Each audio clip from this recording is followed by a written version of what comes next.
نحمده ونصلي ونسلم على رسوله الكريم أما بعد فأعوذ بالله من الشيطان الرجيم بسم الله الرحمن الرحيم سامعین گرامی قدر، رمضان المبارک کی قضا روزوں کا فدیہ کیسے دیا جا سکتا ہے، اس موضوع پر مختلف سوالات کے جواب عرض کرتا ہوں۔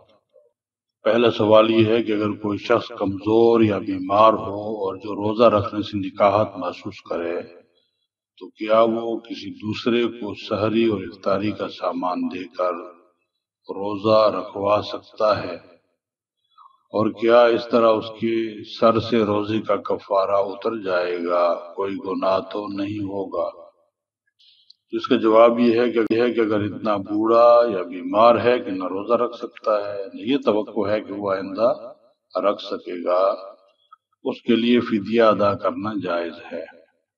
ہر روزے کے فدیہ کے لیے کسی مسکین کو 2 وقت کا کھانا کھلا دے، یا 2 سیر غلہ یعنی گندم کھانے والا ہے تو گندم، آٹا کھانے والا ہے تو آٹا، چکی کا آٹا کھانے والا ہے تو چکی کا آٹا جو ہے 2 سیر کی قیمت، اور اگر فائن آٹا کھانے والا ہے تو فائن آٹا 2 سیر کی قیمت یا غلہ دے گا یا اس کی قیمت ادا کرے گا۔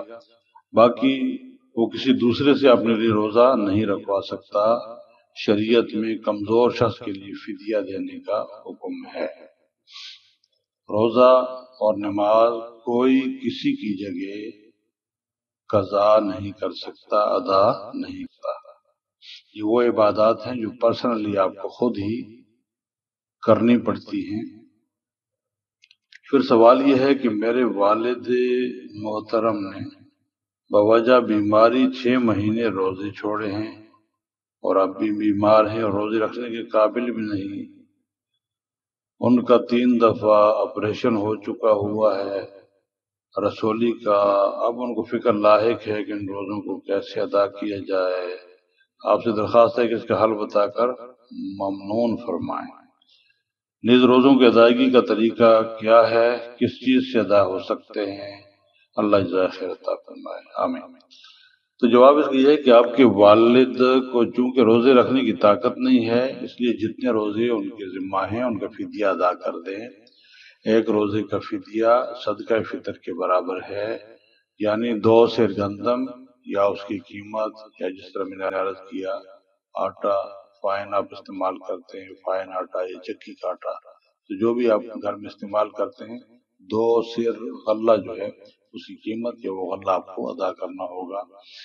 اس حساب سے قضا شدہ روزوں کا فدیہ دینا ہے، اور آئندہ بھی جتنے روزے ان کی زندگی میں آئیں گے اسی حساب سے ان کا فدیہ دیتے رہیں گے۔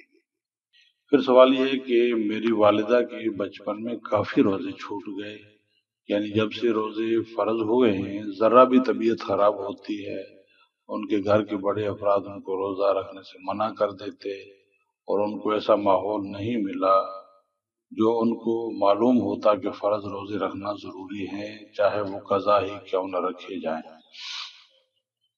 اب والدہ کو پوری حقیقت کا علم ہوا اور وہ بڑی پریشان ہے، کیونکہ اب وہ پچھلے روزوں کی قضا رکھنا چاہتی ہیں، لیکن جو ہی روزے رکھنا شروع کرتی ہیں 3 یا 4 گھنٹے بعد سر میں اتنا شدید درد شروع ہو جاتا ہے کہ وہ کسی کام کے قابل نہیں رہتی۔ بہت علاج کروائے مگر افاقہ نہیں ہوا۔ اب آپ سے یہ پوچھنا ہے کہ والدہ صاحبہ اپنی قضا روزے کیسے رکھیں، یا پھر اس کا فدیہ ادا کریں؟ فدیہ اگر دیں تو فدیہ فی روزہ کتنا دیا جائے؟ اسی قبیل کا روزہ مسئلہ ہے یہ۔ تو جواب اس کا یہ ہے کہ اگر وہ اپنے ضعف اور مرض کی وجہ سے قضا نہیں کر سکتی تو فدیہ ادا کر دیں۔ ہر روزے کے بدلے صدقہ فطر کے برابر نقد یا غلہ دے دیا جائے۔